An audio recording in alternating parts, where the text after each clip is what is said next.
All right. Well, yeah, thank you all again for being here.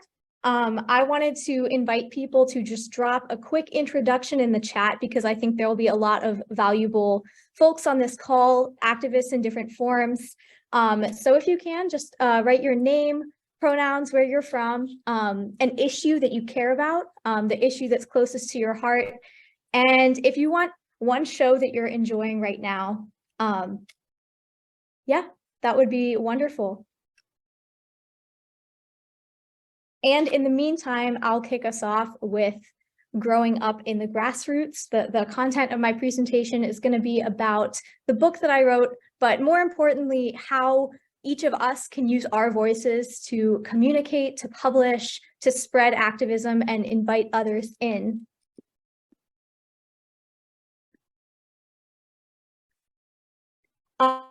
So very quickly, one of my favorite activists once said, "Don't tell me what you know till I know who you are." So a key piece I'm going to start with is some background on who I am. I am currently in my master's at Duke University in environmental management, and I'm a student fellow at the Rachel Carson Council, an opportunity that I want to share with all of you as well. I'm also doing energy research at the Nicholas Institute and published the book Growing Up in the Grassroots. I'm also a cartoonist, as Leslie mentioned, and that is really how I got into activism, was finding ways to create these nerdy, sciencey comics that also told a story and communicated a message, whether it's about solar energy, about how the brain works, or about how to get people engaged in STEM.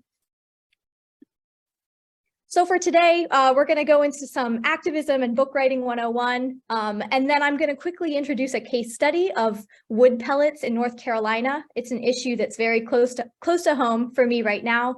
And then finally, we'll have a quick discussion or Q&A and invite you to find your own why in activism. So activism is kind of this lofty, nebulous idea. We can define it a lot of different ways. And later we can talk about how each of us define it. But on Google Images, one of the first stock photos that comes up is always a person yelling into a microphone wearing the signature recycle t-shirt. And I think that it's problematic in a lot of ways because activists can look very different. There's a wide range of archetypes and personalities of who can be an activist. A lot of times we'll think of Greta Thunberg and the climate movement or canvassing on the street as we see in these Google photos that popped up. But what I want to do is invite discussion and thought on what about the people who are handing out food and water and supplies at activism events and protests? What about the people who are canvassing door to door with mutual aid boxes like this group in New Mexico? And what about the people who are planning, writing, researching these events, even if you're not at the forefront as the extroverted activist who's, standing there with the megaphone? I think everybody has gifts and talents. That's what I learned in my book. And even something as small as a letter to the president, which Mari Kopany in the bottom right-hand corner of the screen wrote when she was 8 years old about supporting Flint, Michigan in the water crisis. That can garner attention. President Obama wrote back and visited her community. And that's one of my favorite inspirations in, activism being as small as writing a letter to the right person at the right time. So writing a book is what we're going to pivot into. It's a process that I think anybody can go through in this community-based model that I'm about to share with you. So my book journey started when I received a LinkedIn direct message from a professor at Georgetown, which in all honesty, I thought was a scam at first, and I wasn't sure whether to reply to it. But I checked it out and I ended up building this great relationship with Professor Custer, who's shown in this picture from Georgetown. And he has a group called the Creator Institute that helps young people publish books and write manuscripts that can get greenlighted for publication through New Degree Press. And I'll share all these resources after the call. But the process is completely crowdsourced, so you don't have to have a lot of money saved up for the book publication. But you do have to have one big idea, something that lights you up, something that that you're passionate about, and maybe people don't talk about enough. One of the key pieces of advice that we're given in writing an activism-based book is to start with the idea, everybody thinks blank, but in reality, blank. That's a good way to frame a book that excites people and will get people listening. So as shown in this little diagram, it's an interview-based process, because I think a lot of times young people aren't taken seriously for our credentials like we should be, because we're, you know, just students figuring everything out. So by bringing in experts from WWF, science communicators, activists of all ages, you're giving credentials to your own voice by elevating the voices of other people. And then hopefully, after working with 2 editors, your manuscript can be green lighted, which mine was after about a year of writing and editing. This was my final book and cover. And I had the support of so many amazing professors and people who helped me get to this point, some of whom are on the call. And my idea that I started with for writing this book was the OK Boomer narrative, which some of you might know about through TikTok and social media. This is Chloe Swarbrick, who is a New Zealander parliamentarian. I think she was about 25 or 26 when this happened, but she was speaking on a climate bill when an older representative cut her off mid-sentence, and she just turned to him and said, "Okay, Boomer," and kept talking. And that kind of launched this OK Boomer movement, retorting to older generations, kind of challenging inaction and failure on issues like climate change. But in my book, I acknowledge that narrative, but also kind of push back on it, because there are so many activists of all generations who just want to support us. And I think there's actually strength in finding threads of unity between generations on climate change. So I ended up speaking to activists of all ages. One of the youngest activists I spoke to was part of Extinction Rebellion and was actually arrested and had some friends arrested only days before I interviewed her. And they stage very public protests like this. There's kind of an art to it. This was on Wall Street in New York, kind of expressing the violence that will happen and continue to happen if we don't take climate action. And I also interviewed groups like the Raging Grannies, which are elderly women who continue the activism they grew up with in their youth and protest unnecessary war and violence and environmental injustices, as shown in this picture, and they do it through singing. Finally, a lesson in my book is that visual art and music are really important forms of activism. This is an art installation from Standing Rock from the Water Protectors by an artist named Kanupa Luger, and it's actually designed to be a challenge to law enforcement, holding up mirrors as shields, kind of asking the question of, are your methods just? Why are you challenging a protection of a basic right to water? So in line with that theme, one of the questions that we really need to think about is, how do you move an audience from awareness to engagement? And that's one that I'm going to open up to discussion later, because I'm sure each of you has a strategy or a calling to approach this. But this diagram right here is the Six Americas diagram from the Yale program on climate change communication. And it kind of shows that there is a group of people that are disengaged, doubtful towards climate change, but the majority of people are somewhere in the middle, concerned, cautious bucket. And 21%, probably the activists among us, are actually alarmed. So how do we shift those people who are in the middle towards action and activism and even being alarmed without just using climate doomism to get people there? So there was poll data that I discovered in my research as to the reasoning, why do you want to reduce global warming from Americans? 24% said to provide a better life for our children and grandchildren.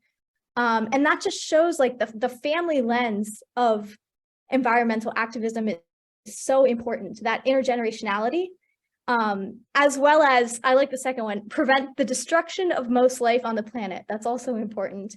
And then the religious element too, which appears in my book, to protect God's creation.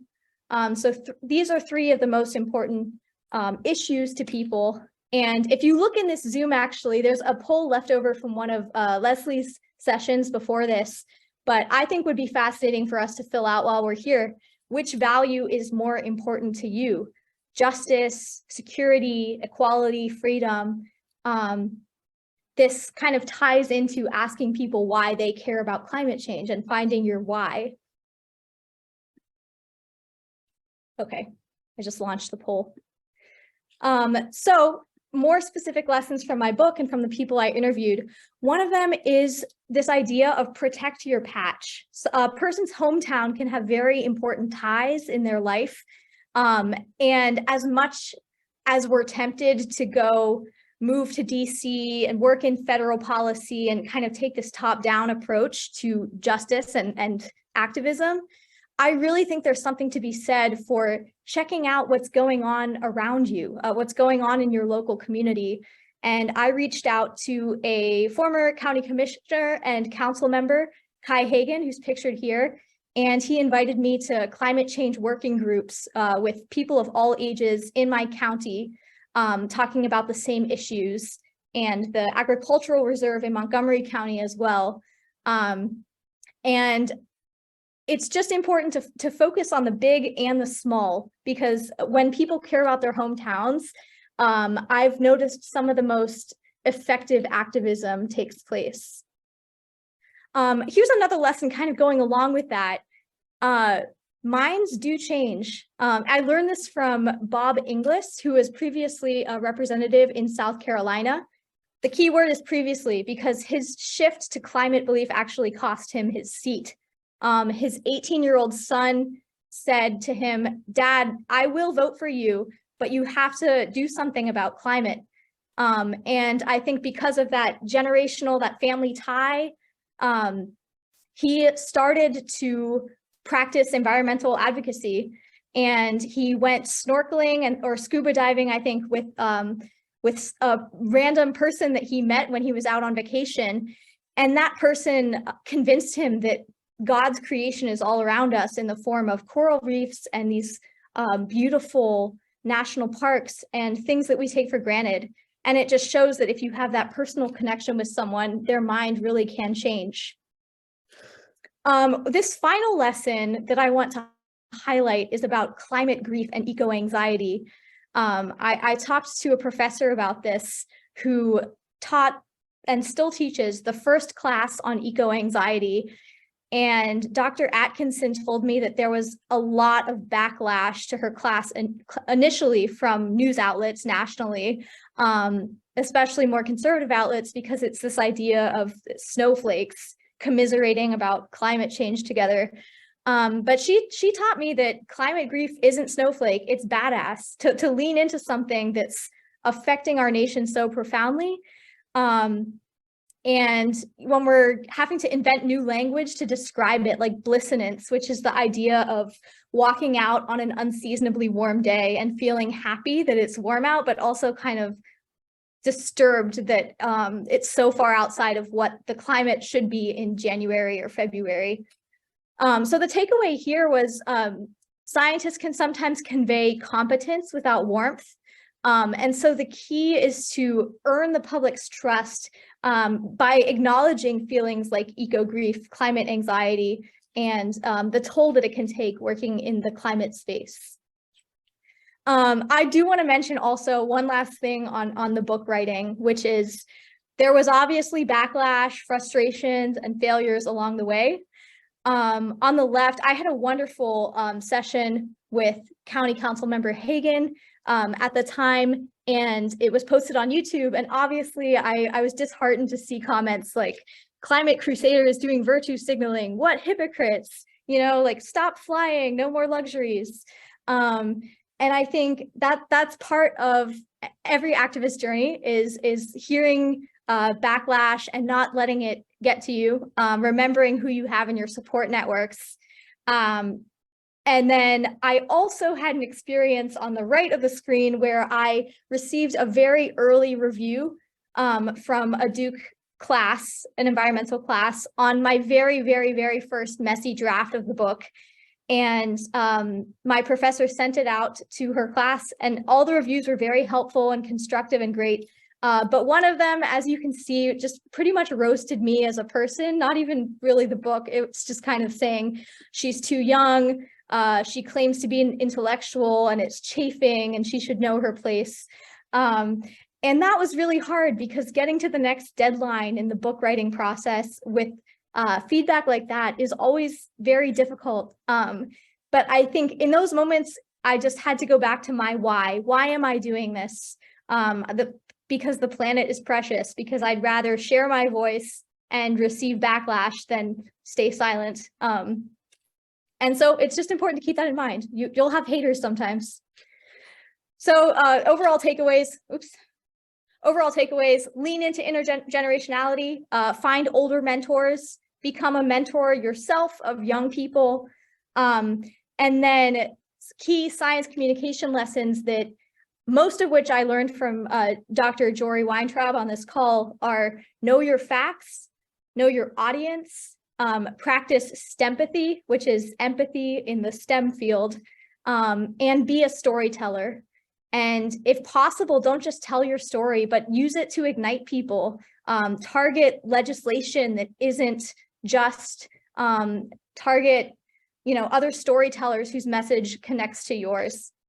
And before we get into Q&A, I wanted to quickly walk through how I've applied those lessons since writing my book.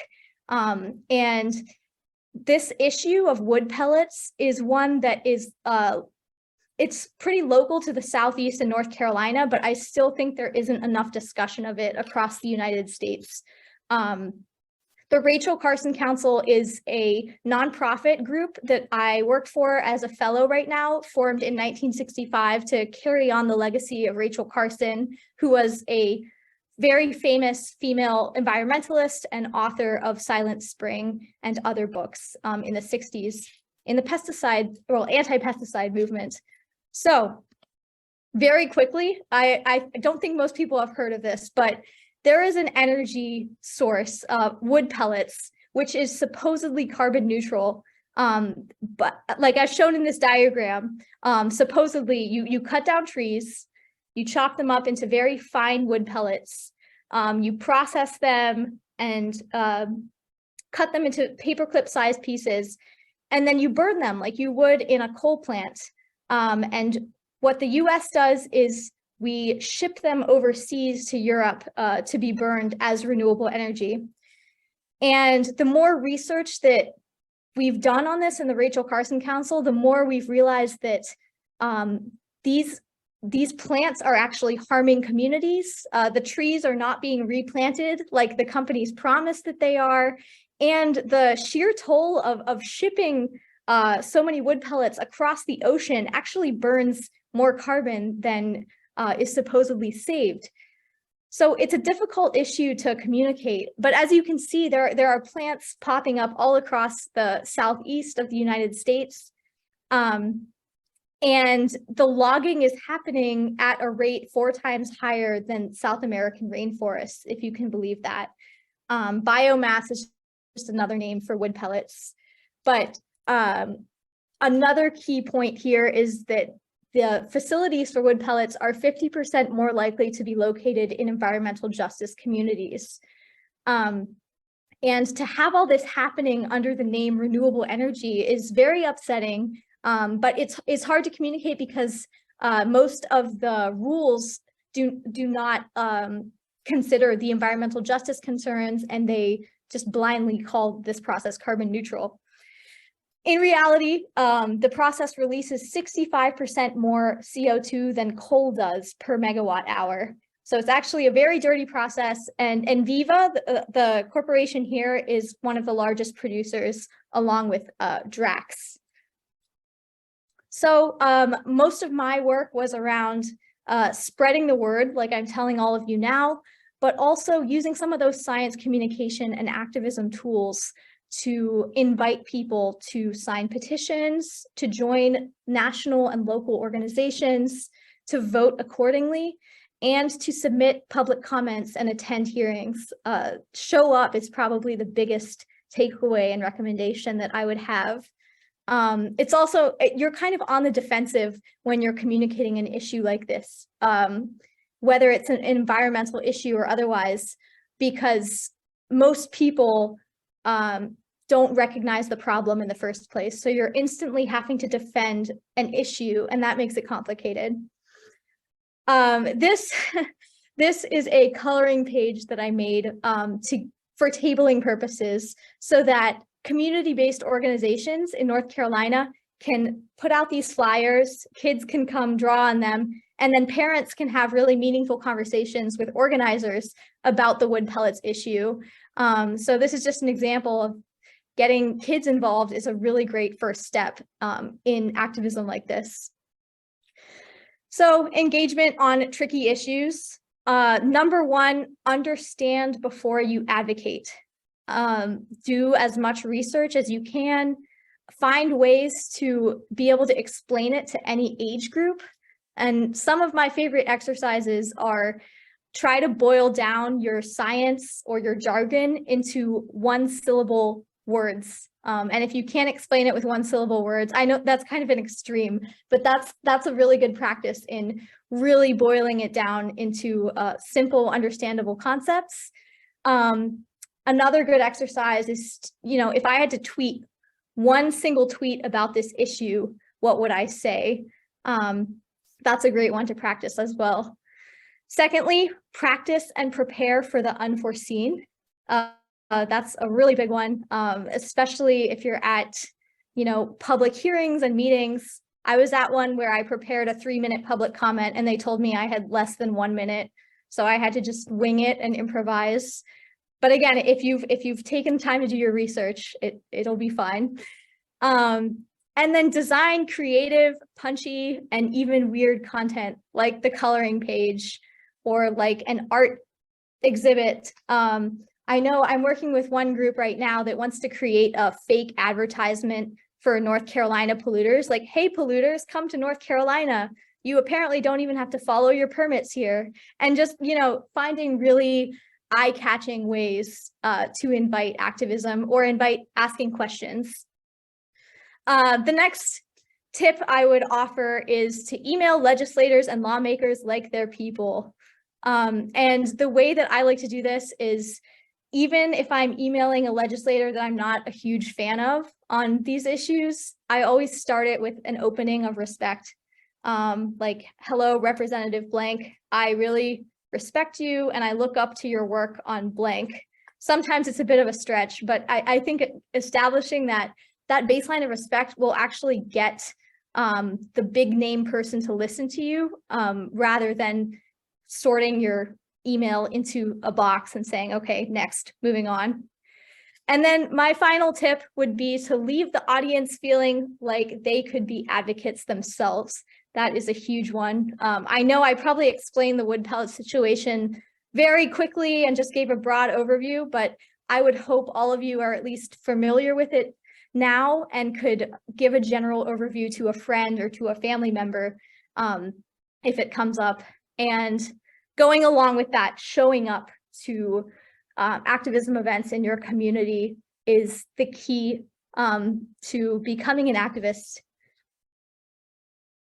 So shameless plug time. This is the Rachel Carson Fellowship that got me involved in this activism. And I think there are probably a lot of people on this call that would be very well qualified and fitting for the role. It's a project-based fellowship, and it focuses mostly on environmental projects. But if you're working on advocacy, voting rights, related issues, and justice, in my opinion, I think it all sort of ties into climate justice. And you're offered a $2,000 stipend along with publishing opportunities. And I just wanted to highlight this because the proposal due date is coming up on the 30th. So I will be providing more information on this towards the end.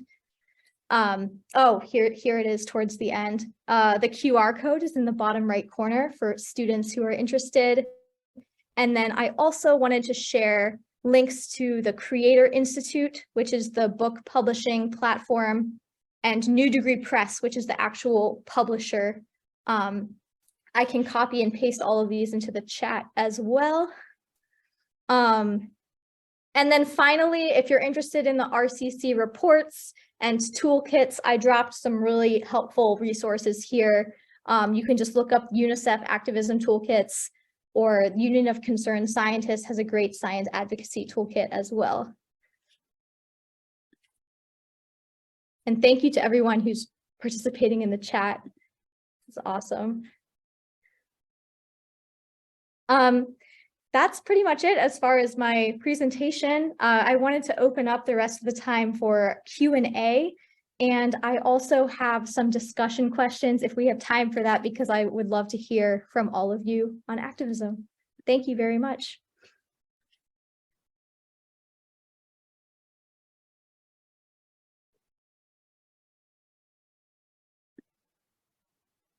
Joy, I have a very specific question about the wood pellets issue. Are there allies across the sea in Europe who are aware and are working on it as well? Yes, there are communities against biomass groups in Europe. I would say that the bulk of community action is in the US, because we're feeling indifferent that, or not indifferent, we're feeling wronged that southern forests are being shipped off to other countries for their renewable energy targets. But it's really great because the collaboration happens across seas. So there's a whole network of activists who are involved. Thank you, Leslie. Go ahead, Max. Hey, sorry if you hear background noise. I'm in Union Square in New York right now, so I'll try to be as quick as possible and then mute myself. Thank you for such a detailed presentation. It kind of goes back my question to the book writing process. Like, you said that you really tapped into your community in terms of finding the right people to interview, but what would you recommend for someone that's like trying to go into the interview process with very limited experience, or just wants to get started, even if it's for an article, let alone a book? That's a really great question. To clarify, do you mean tips for interviewing someone else or advice for interviewees? I would say advice for interviewing others, since maybe we have some prospective journalists in the room. Yes, thank you. That's a great question. I think for most of the people I interviewed, I found it through a friend of a friend of a friend of a friend. So if you have a conversation with one person, the last question you ask them should probably be, do you know of anyone else who's working on this, who you recommend that I talk to? And most of the time they'll have a list of very helpful names. You can also tap into social media. I think people say social media is, you know, not the truest form of activism, or people are just reposting things. But I actually think social media is incredibly valuable for making those connections and reaching out to people with cold DMs and cold emails. That's another way that I found activists in my community. Thank you.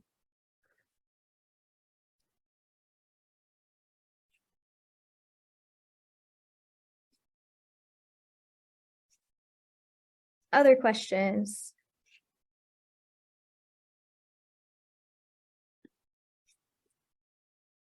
Thank you, Jory, for tuning in. I appreciate it. I also have a couple of discussion questions I can pose. But if people have questions about like the writing and publishing process or anything I discussed, feel free to jump in at any time. Go.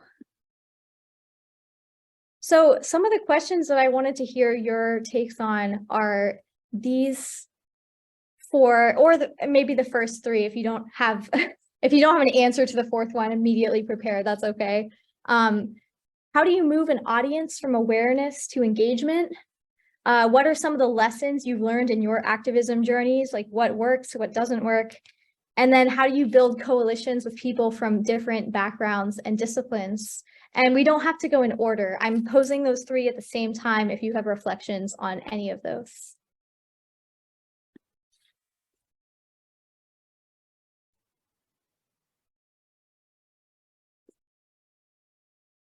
Go ahead, Max.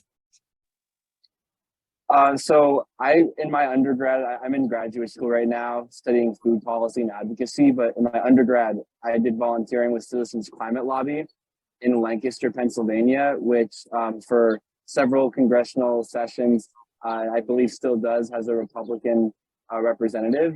And the way that we would try to frame starting conversations with his office was supporting the robust legacy of farmers in his county, as well as opportunities to engage and bring in just new perspectives on building up the economy out there. Trying to find comfortable language was at least a good way to get our foot in the door before making an ask, which was to endorse the Carbon Fee and Dividend Act to put a price on carbon.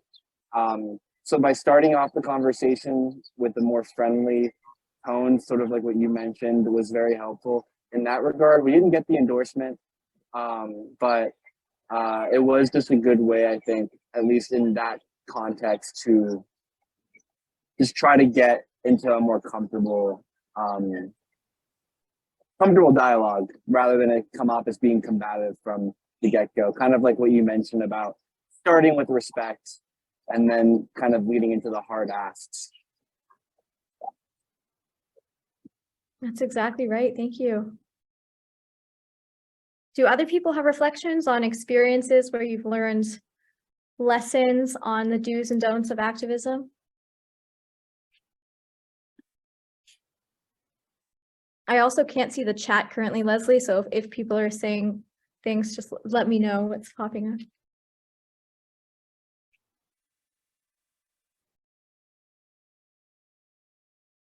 Also, hi again, Mackenzie. I was wondering if your RCC project has any valuable lessons that you've learned so far in your fellowship. Hi, y'all. I'm Mackenzie. I am the Associate Director of Civic and Campus Engagement for the Rachel Carson Council. And I am really excited to be able to join y'all here today and listen to Joy speak. We are super happy to have her with us and doing amazing work. So I just joined RCC full-time as a fellow, or the Associate Director of Civic and Campus Engagement. Before that, I was a fellow.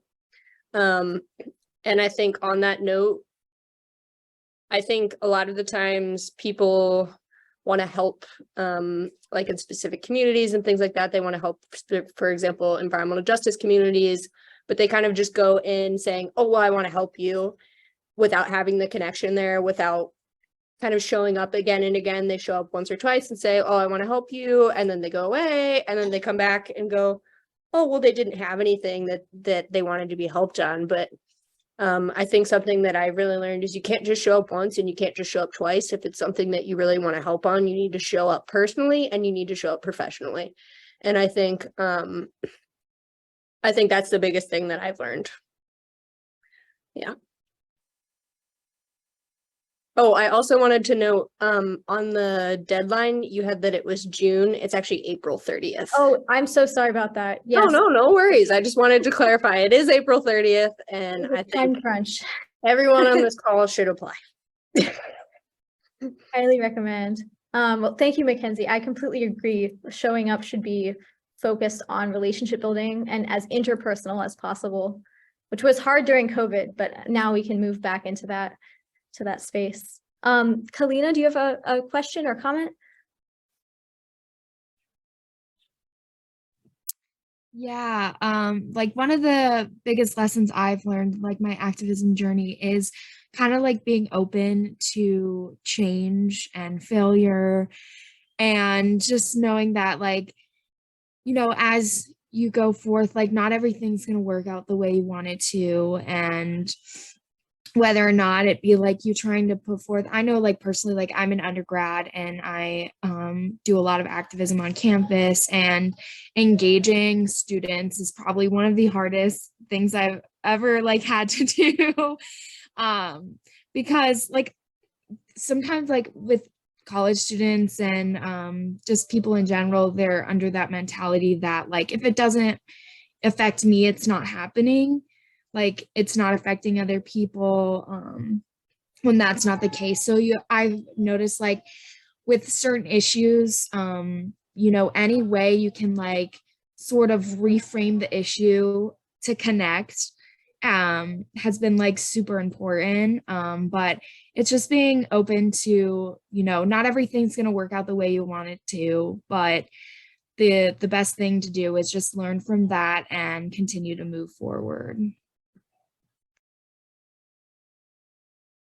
Thank you so much. That's very helpful. And I know engaging college students is like its own kind of strategy, especially if you're a college student engaging college students. And it comes back to like the support network, whether it's on campus or in your first job or in a fellowship. It's just so important for, you know, getting the word out and collaborating together. So I really appreciate you sharing that. Thank you. Joy, Ellie put in the chat, sometimes it's less about presenting yourself and more about being present in the moment. Like in presenting information and being more present with people, actively listening to their experiences. This also helps in building coalitions. That is so huge. Ellie, if you want to comment on that now, you're welcome to. It's just a very insightful idea, especially going back to the introversion, extroversion spectrum of activism. Yeah, I think with active participation, it doesn't have to be talking, it doesn't have to be shameless plugging like I was just doing on this presentation. It can just be, you know, being a participant in a meeting or preparing behind the scenes, getting together coalitions, building, doing all that behind the scenes work is crucial, and especially elevating the work that other people are doing.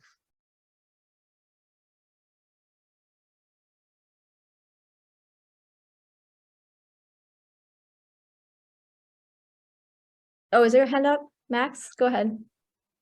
I just want to second that. I think once you've had enough experiences, and when I mean enough experiences, meaning just, I think putting yourself out there is one of the biggest like pro tips that I would give, because there's a lot of imposter syndrome that goes around.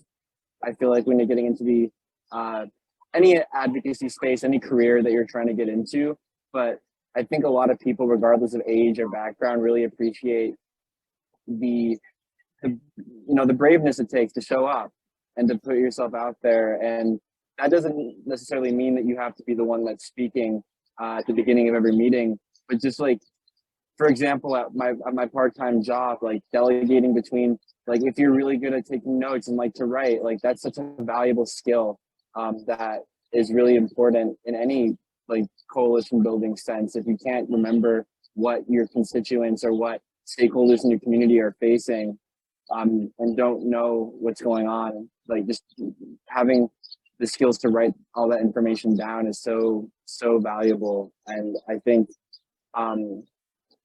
yeah, just knowing when to listen as someone that's very talkative is a challenge, but I think it's important in terms of there's like this sense, I think, of being talked down to that a lot of communities feel like, in not just environmental advocacy, but in public service spaces. And I think there's something very powerful about reimagining or re-examining our assumptions about people that, you know, like if you want to engage in the community, yeah, I don't know where I was going with that, but I think y'all understand what I mean. Definitely. It's great forming teams with people where you have like, you have a talker, you have a coalition builder, you have like an artist, a scientist. That's what's really wonderful, especially if people come from different backgrounds, upbringings, you know, having gone through different forms of advocacy, racially diverse in experience. I think that's where the most important advocacy comes from. And Jessica, I totally don't want to put you on the spot, but I just think you're an amazing fellow environmental activist. If you wanted to do an introduction either out loud or in the chat, it's really great to see you here.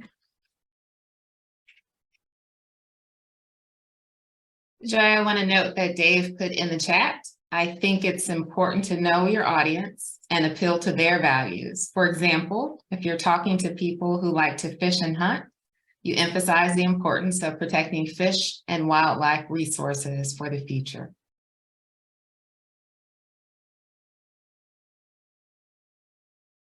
That's the key. That's the key. It's sometimes it takes days, weeks to craft that perfect message, especially if you don't know anything about hunting or fishing or whatever your angle is for an action. But it's really great to have that message, and you learn yourself from the groups you're working with. Thank you so much.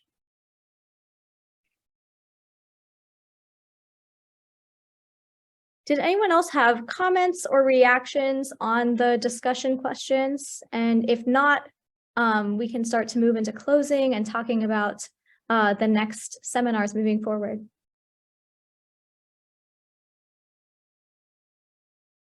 All right, well, I want everybody, through your reactions, to join me in thanking Joy so much for what she has shared with us today. Joy, did you want to talk about this final slide, or did you want me to go ahead and?